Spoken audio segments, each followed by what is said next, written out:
Okay, up next, we're going to move on to a new topic. Not to leave ostinatos behind because they're probably going to come up again. But I want to talk about another technique, something totally different. And this is actually kind of two techniques, but really only one. This is motive and leitmotif.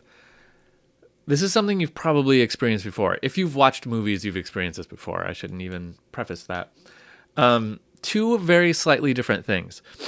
A motive, we probably know what a motive is. You might have a sense of what that might be.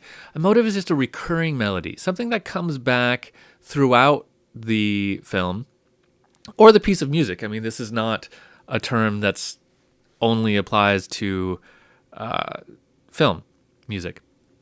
But it does serve good purpose in film music. Imagine a melody that just, keeps coming back to help us remember different things. It works as kind of a glue that holds everything together. And it could even be an ostinato. Remember this ostinato that we used in this piece for our intro thing? We could bring that back a couple different times, and that could be a motive that we use in different contexts. It would mean different things and in different settings, and it could be really effective depending on how we did it. You might remember that first project of mine that I showed you, that documentary. I had that little piano riff.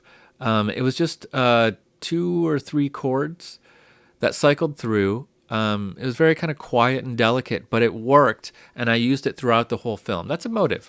That's something that we use in film scores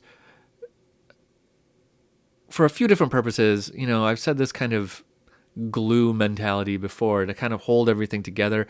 I really like working with motives. For one, it kind of makes the project go a little bit faster because you've already got a lot of the music written if you're working with a motive. But it also, makes the project work really well if you have a good motive. If you have a bad motive, then don't do this, because then you're going to be playing the bad motive like all the time throughout the movie, and you're going to take something bad and put it all over everything, and then it's just going to be bad, bad, bad. So don't do that. Come up with a good motive. But leitmotif is a little bit different.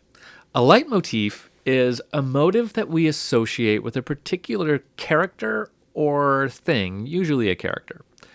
So let's say every time a certain character enters, they get their theme music, That's a leitmotif. So the bad guy walks in. How do we know he's a bad guy? Because the bad guy music is playing. That's how we know he's a bad guy. That's a leitmotif for the bad guy.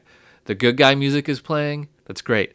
You can even do it where it's more subtle. And for the subtlety, we get into kind of opera, but imagine a scene where nobody's talking. Okay, it's dead silent. We see 2 characters just staring at each other.